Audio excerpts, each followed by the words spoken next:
Hi guys, and welcome back to my channel. Today we are going to discuss a very important issue close to my heart. My name is Wangare and this is Farmer on Fire channel. We are going to discuss how as farmers we can help the planet. So make sure you stay tuned till the end. It's quite interesting short snippet clip for you guys.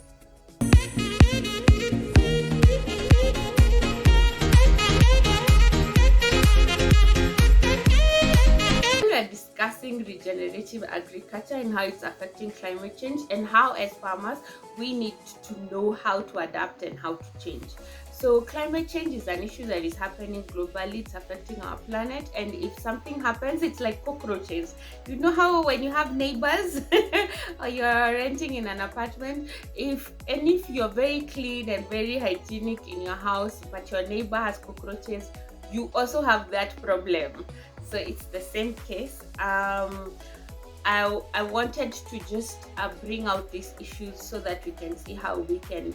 I feel like when you're tackling an issue, it's best to involve everyone. When you're not putting some people on the table to discuss the issue, you will still have struggles and gaps.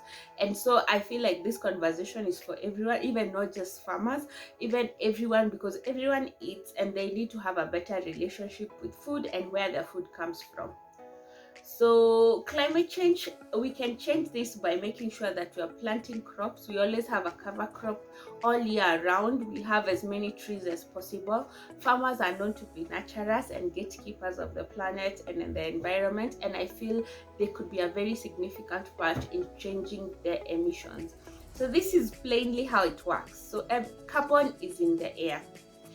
Yet, plants, when they're making food, they need carbon dioxide. So they take it from the air, they make food through a process called photosynthesis, and take that carbon down into their roots, and it ends up into underground where it's not harming anyone. So the idea is to try and have as many crops as possible and not to have bare soil, because also the soil needs that cover crop to cover it first, and to make sure that the living organisms under the soil are thriving, and they can only thrive if there is energy being transmitted from the sun through the plant and down into its roots and into the living organisms around that. So farmers are a very important equation in this, but also farmers are guided by the guidelines of the market. So if we are going to start producing things that the market won't buy, there will be a disconnect. So it's important that everyone to try and see how they can buy produce that is either organic or regeneratively produced. Regenerative agriculture is growing crops where farmers are taking care of the soil. The soil is the most important resource that a farmer has, and if we are not taking care of it, unknowingly or unknowingly, we have been depleting it and just extracting and extracting, which has been harmful. According to the UN, we only have 50 yields, 50 seasons of farming, and then after that we will have nothing. The soil will produce for us nothing. We have to change the way we've been farming, and the West is already struggling with this, because then they're big on monocropping, doing large tracts of land, hectares over hectares over hectares, and doing a lot of monocropping, which is planting one crop at a time.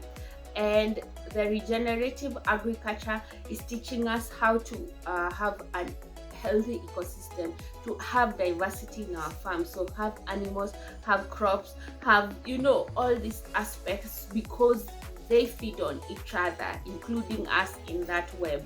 So remember to incorporate all this. Those people who are saying that we need to quit eating meat, animal meat in consumption and rearing is damaging the environment, I don't believe in this theory, because I know that animals are very part of the ecosystem and the food chain, and everyone is involved. However, we need to change how we've been doing it in terms of mass production of food. We need to do it in a more nurturing way, a more delicate way, a way that is away from pesticide. There should be a lot of composting, soil care, and just remembering to eat, reducing the waste, to eat as much as possible. Don't just think I'm going to create a recipe from nowhere. Go to your fridge, see what food you can reuse, see what food you can, remix into new recipes, and that way you are also reducing the food waste. For me, it's important to allow the organization, governments, donors to really think of farmers as key stakeholders in this conversation. The same way we have Maasai and pastoralist community along the Masai Mara being paid to take care of the animals, to keep them alive, and to make sure that the endangered species don't die or get trapped into barbed wire and fencing. It's the same way we need to make sure that farmers are considered, they're being paid, even if it's little money, just some incentives for them to get into the program, that it's okay to take care of the environment. The people who are most vulnerable are the people at the bottom. And with poverty, it means that we are the first to be hit. So it's important for us to care, because men, we are just there at the door. So we can say that this is a conversation of people who are in a better social class. No, actually the people who are lower in the food chain are the ones who are going to be eaten first. So it's important to have these conversations and see how best we can adapt. So I hope that helped. Please let me know how other discussions around climate change can help you and how we can discuss them here. Otherwise, have a good day and remember to subscribe.